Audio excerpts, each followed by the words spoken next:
MLA ticket ಕೊಡಿಸುವ ಆಸೆ ತೋರಿಸಿ ಉದ್ಯಮಿಯೊಬ್ಬರಿಂದ ಕೋಟಿಗಟ್ಟಲೆ ಹಣ ವಸೂಲಿ ಮಾಡಿದ ಆರೋಪದಲ್ಲಿ ಪೊಲೀಸರ ಅತಿಥಿಯಾಗಿರುವ ಹಿಂದೂ ಪರ ಹೋರಾಟಗಾರ್ತಿ ಚೈತ್ರ ಕುಂದಾಪುರ ತಾಯಿ ರೋಹಿಣಿ ಮಾಧ್ಯಮಗಳಿಗೆ ಪ್ರತಿಕ್ರಿಯೆ ನೀಡಿದ್ದಾರೆ. ನನ್ನ ಮಗಳನ್ನ ಬೇಕಾಬಿಟ್ಟಿ ಬಳಸಿಕೊಂಡು ಅವಳನ್ನ ಈ ಸ್ಥಿತಿಗೆ ತರಲಾಗಿದೆ. ಮಗಳನ್ನ ಪೊಲೀಸರು ವಶಕ್ಕೆ ಪಡೆದ ದಿನವೇ ಪೊಲೀಸರು ನನಗೆ ಕರೆ ಮಾಡಿದ್ದರು.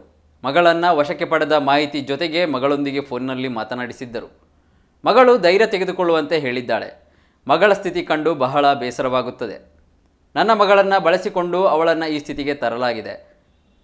ತನ್ನ ಕೈಯಿಂದ ಹಣ ಹೋದರೂ ಪರವಾಗಿಲ್ಲ, ಬೇರೊಬ್ಬರ ಹಣಕ್ಕೆ ಆಸೆ ಪಟ್ಟವಳಲ್ಲ ನನ್ನ ಮಗಳು.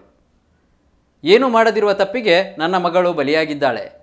ನಮಗೆ ಯಾವ ಚಿಂತೆಯೂ ಆಕೆ ಕೊಡಲ್ಲ. ಅವಳೇ ಎಲ್ಲ ಧೈರ್ಯವಾಗಿ ನಿಭಾಯಿಸ್ತಾಳೆ ಎಂದಿದ್ದಾರೆ. ಇರ್ತಲ್ಲಪ್ಪ ಅವಳ ಮಾತ್ರ ಒಳ್ಳೆ ಪ್ರೀತಿಯಲ್ಲಿ ಇರ್ತಲ್ಲ, ಅದೆಂತದಿಲ್ಲ. ಬರ್ತಿರ್ಲಿಲ್ಲ ಮೊದ್ಲಿಂದನೂ ಅವಳು ಸ್ವಲ್ಪ ಚುರುಕೆ, ಭಾಷಣ ಎಲ್ಲ ಮಾಡೋದು ಹೋಗೋದು ಬರೋದು ಇಷ್ಟೇ, ಬೇರೆ ಏನು ಇರ್ಲಿಲ್ಲ ಅವಳು. ಉದ್ಯಾನ ಪೇಪರ್ಲೆಲ್ಲ ಇದ್ದಿದ್ಲ ಅಂತ ಹೇಳಿದ್ಲು. ಇದಿದ್ದೆಲ್ಲ ತಲೆ ಟೆನ್ಷನ್ ಮಾಡ್ಕೋಬೇಡ ಅಂತ ಹೇಳಿದ್ಲು. ಮತ್ ಮಗಳು ಎಲ್ಲ ಹೇಳಿದ್ರು, ಅಳಿಯ ಮಗಳೆಲ್ಲ ಹೇಳಿದ್ರು, ಬಂದಿದ್ರಲ್ಲ ನಿನ್ನೆ ಅದೇ ಅವ್ರು ಹೇಳಿ ಅವಳು ಮಾತಾಡಿದ್ಲು. ಆ ಮೊದ್ಲು ಮಗಳು ಫೋನ್ ಮಾಡಿ ಹೇಳಿದ್ಲು ನಮ್ಗೆ ಹೀಗಿದೆ ಅಂತ, ನೀನ್ ಟೆನ್ಷನ್ ಮಾಡ್ಕೊಂಬೇಡ ಅಂತ ಹೇಳಿದ್ರು ಅಷ್ಟೇ. ಮೊನ್ನೆ ಗುರಿ ಮಾಡಿದ್ರಲ್ಲ, ಅವರಿಗೆಲ್ಲ ಮೋಸ ಮಾಡಿದ್ರು, ಎಲ್ಲ ಯಾರು ತಿಂದ್ರೆ ಎಂತದೋ ಗೊತ್ತಿಲ್ಲ, ಅವಳನ್ನೊಟ್ಟು ಗುರಿ ಮಾಡಿ ಮುಂದೆ ಹಾಕಿದ್ರಲ್ಲ ಅಂತ ಬೇಜಾರಾಗ. ಹೌದು ಎಂತ ಅಂತಾನೆ ಗೊತ್ತಿರ್ಲಿಲ್ಲ. ಈಗ ಆಗಿದ್ಮೇಲೆ ಗೊತ್ತು ನಮ್ಗೆ ಅದು ವಿಷಯದಲ್ಲಿ. ನಾವು ಅಂತ ಇಲ್ಲ, ನಮ್ಮ ಮನೆಗೇನು ಅವಳು ಎಂತ ಹೇಳುದು ಇಲ್ಲ, ಬೇರೆ ಎಂತ ಟೆನ್ಷನ್ ಕೊಡುದಿಲ್ಲ ಅವಳು ನಮ್ಗೆ.